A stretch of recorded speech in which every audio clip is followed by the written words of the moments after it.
안녕하십니까, 노선우입니다. 5월 22일 월요일입니다. 오늘의 주식시장 분석을 또 해보고요. 또 내일의 투자 전략 세워보는 시간을 갖도록 하겠습니다. 제가 어제 일요일 날은 방송을 잘 안 빼먹는데 빼먹었습니다. 이유는 제가 이제 주말 동안에 시골을 다녀왔는데 요즘에 정말 여행들을 많이 다니시나 봐요. 5월 첫째 주에도 황금 연휴가 있었고 또 이번 주도 이제 월요일 날이 석가탄신일 대체공휴일이어가지고 황금 연휴가 있는데 그럼에도 불구하고 그래서 토요일 일요일에 뭐 별로 괜찮을 거라고 생각을 했는데도 차가 너무 많이 막히더라고요. 그래서 정말 대한민국 경제 그래도 나쁘지만은 않구나 좀 그런 생각을 하면서 어제는 이제 집에 돌아왔고요. 주식시장도 마찬가지인 것 같습니다. 그래서 주식시장도 지금 사실 좀 불안불안하고 뭔가 뭐 부채 한도 협상이라든가 여러 가지 뭐 안 좋은 얘기들이 계속 나와요. 특히 오늘 같은 경우도 5월 1일부터 20일까지 또 무역 수지 같은 게 발표가 됐는데 적자 이런 게 막 발표가 되는데요. 그럼에도 불구하고 주식시장은 지금 뭐 연속적으로 지금 상승을 하고 있습니다. 그래서 코스피 같은 경우는 지금 6거래일 연속 강세를 보여주고 있어요. 그래서 5월 15일 월요일부터 지금 6거래일 연속 강세를 보여주고 있는 모습. 그래서 뭐 주식시장의 입장에서 봤을 때는 뭐 괜찮은 그런 모습이라고 말씀을 드릴 수 있겠습니다. 먼저 지난 주말 미국 시장부터 살펴보겠는데요. 미국 시장도 마찬가지로 지난 주말에는 3대 지수 모두 조금 하락을 했습니다. 나스닥 지수가 0.2%대 하락을 했고 다우존스는 0.3%대 하락, 그리고 S&P 500 지수는 0.1%대 하락을 했는데 그럼에도 불구하고 오늘 국내 주시장도 뭐 나름대로 좀 양호하게 움직임을 보였습니다. 부채 한도 협상이 중단되었다는 소식에 미국 시장은 조금 하락세로 마감을 했는데요. 뭐 그렇지만 낙폭 자체는 좀 크지 못했고 개별 기업들의 종목 장세가 지속되는 모습을 보였습니다. 특히 이제 워렌 버핏이 옥시덴탈 지분을 늘렸다는 소식에 따라서 옥시덴탈이 1.5%대 강세를 보였고요. 그 외에 뭐 기술주 반도체, 뭐 엔비디아, AMD 이런 기업들은 1.3%, 2% 이렇게 좀 하락하는 모습을 보였습니다. 좀 다행스러운 점은요. 오늘 이제 국내 주시장 시작하기 전에 그래도 좀 긍정적인 이야기들이 나왔다는 점이에요. 그래서 바이든 대통령이 G7 정상회담 일정을 마치고 귀국 비행기에서 메카시 의장과 통화했다는 소식, 그런 소식들이 이제 오늘 아침에 출근하기 전에 뉴스에서 나오더라고요. 그래서 또 그러면서 이제 22일 날 부채 한도 관련된 대화를 이어갈 것이다. 그런 소식들이 전해지면서 국내 주시장에는 투자 심리가 나름대로 좀 회복되는 모습을 보였습니다. 그래서 코스피 지수 약보합권 출발할 걸로 좀 전망이 되었지만 강보합권 출발을 했고 이후에 이제 0.7%대 정도까지 상승폭을 확대한 채 마감을 했습니다. 그리고 코스닥 지수 역시 마찬가지로 상당히 좀 긍정적인 움직임 1%대 상승 마감을 했습니다. 오늘 좀 주목해 봐야 될 점은요. 단연 환율이었던 것 같습니다. 원달러 환율이 지난 금요일 날도 7원 하락을 했고 오늘도 8.6원 하락을 하면서 어느덧 1318원까지 좀 내려오는 그런 움직임을 보였습니다. 그래서 환율이 사실 상승을 하는 구간에서도 외국인들이 매수했었잖아요. 지난 5월 16일 같은 경우에는. 그래서 외국인들이 지금 이런 환율 하락과 함께 5거래일 연속으로 순매수를 보여주고 있어요.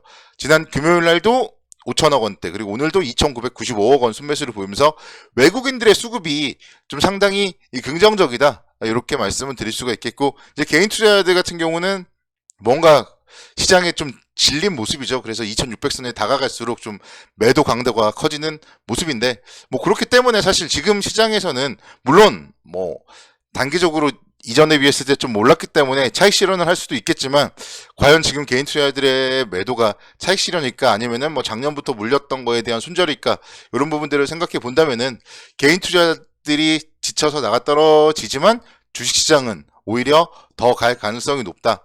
저는 좀 그렇게 생각을 하고 있습니다. 특히나 시장이 지금 뭔가 악재 같은 특히나 이제 미국 부채 한도 협상 같은 경우는 계속적으로 지금 뭐 여러 가지 삐걱삐걱 거리고 있지만 그럼에도 불구하고 코스피 지수가 6거래일 연속 이렇게 상승을 하고 있고 하기 때문에 여기서 고점을 예단할 수는 없을 것 같아요. 그래서 지금의 주식시장에서는 좀 뭐 섣불리 매도하기는 어렵다 이렇게 말씀드리겠고 또 반면에 매수하기도 좀 힘들죠. 2557포인트인데 여기서 매수하기는 힘듭니다. 그래서 매수에 대한 포인트는 사실 이제 지난주 뭐 월요일부터 한 수요일 마지막이 목요일날 21선 돌파했을 때 요럴 때 정도까지가 매수의 기회였고 그리고 지금은 이제 그 보유 종목들을 좀 잘 관리하다가 2600선 언저리에 왔을 때 2600선 언저리에서 돌파를 하느냐 아니면 또 막히느냐 요걸 보고 일부 비중 조절만 하시면 될 것 같아요. 그래서 추가적으로 좀 상승했을 때는 일부 좀 비중 조절 정도는 약간은 필요하다 뭐 그런 생각은 들지만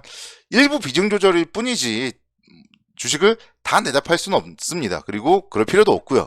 시장 자체는 지금 어쨌든 원달러 환율을 앞서서 잠깐 보여드렸지만 지금이 1310원대예요. 근데 환율이 만약에 여기서 1200원대로 들어온다. 그렇게 됐을 때는 또 외국인들의 매수도 좀 더 이어질 것이고 시장도 좀 더 상승을 할 것이고요. 그런 부분들을 생각을 해보시면 되고 특히 이제 업종들을 좀 살펴보면은 지금 최근에 삼성전자의 움직임이 좀 만만치 않습니다. 그래서 삼성전자가 오늘도 강보합권 움직임을 보였는데 장중에는 69,000원대까지도 상승을 하면서 52주 신고가도 기록하는 모습을 보이기도 했어요. 그래서 삼성전자 지금 수급 보면은 기관의 수급 이 거래일 연속 강하게 들어오고 있고요. 외국인들의 수급도 들어오고 있습니다. 그래서 삼성전자를 중심으로 만약에 7만 원대 안착이 나온다면은 시장은 대형주 위주로 더 움직일 수도 있다. 이렇게 말씀을 드리겠고요. SK 하이닉스 뭐 최근에 정말 좋은 업종 중에 하나가 SK 하이닉스입니다. SK 하이닉스도 0.9%대 상승을 하면서 98,200원대 기록을 하고 있습니다. 역시 마찬가지로 5거래일 연속으로 상승을 하고 있어요. 그래서 반도체 관련한 SK 하이닉스 뭐 좋지 못하다 그런 얘기들이 정말 나왔지만 주가는 항상 선행하기 때문에 결국 안 좋은 건 다 반영이 된 상태에서 이제 또 윗방향으로 움직임을 타진을 하고 있고 반도체 관련된 뭐 장비주들 보면은요 1분기 실적이 좀 좋지 못했던 그런 기업들도 많지만 결국은 지금 주식을 매수하고 지금 주식을 보유하고 있어야지 실적이 나중에 좋아질 때 충분히 상승을 좀 누릴 수 있다. 요걸 여러분들께 말씀드리고 싶어요. 지금 실적이 안 좋다는 얘기는요. 내년도 1분기 실적 발표를 할 때 4월 말 5월 달에는 이제 전년 동기 대비했을 때 실적이 좋아진다, 좋아졌다, 뭐 그런 얘기들이 나올 거예요. 그렇기 때문에 그때 뒤늦게 사는 것보다는 지금 바닥일 때, 실적이 바닥일 때 주식을 매수하는 게 바람직하다. 그렇게 설명을 드릴 수가 있겠습니다. 최근에 보면 조선주들의 움직임도 정말 대단한 것 같아요. 오늘도 보면은 삼성중공업이 4%대 강세를 보이는데 외국인들의 수급 보세요. 삼성중공업도 외국인들이 엄청나게 지금 순매수를 보여주고 있고 성과 상승세가 뭐 최근에는 좀 지속되고 있다. 그리고 실적도 이제는 좀 실적 개선에 대한 기대감, 주가에 긍정적인 모습으로 작용을 한다. 조선주는 제가 최근에 이제 간혹가다가 계속 언급을 해드렸습니다. 왜냐하면 주가가 말해주잖아요. 주가가 지금 3월 달부터 상승을 했고 5월 달에도 한 차례 주춤거렸다가 또 상승을 하고 있고요. 뭐 한국조선해양도 마찬가지. 오늘 6%대 강세를 보이는 모습인데요.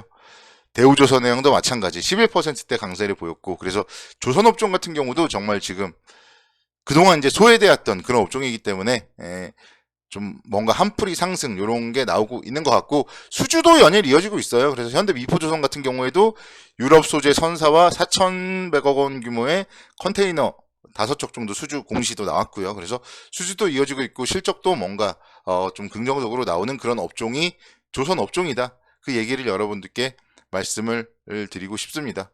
그리고 자동차 관련주 뭐 계속 연일 말씀을 드리는데요. 오늘도 현대차 외국인들의 수급 뭐 상당히 좋았습니다. 그래서 외국인들이 오늘 한 2만 주 정도 순매수를 했고 외국인 순매수 상위 아마도 뭐 2위인가 3위 정도 되는 것 같아요. 그래서 외국인들의 수급 계속적으로 이어지고 있는 자동차 관련주 긍정적으로 살펴보고 현대오토에버 3%대 강세를 보면서 12만 8천억 원대 주가 움직임 기록을 하고 있습니다.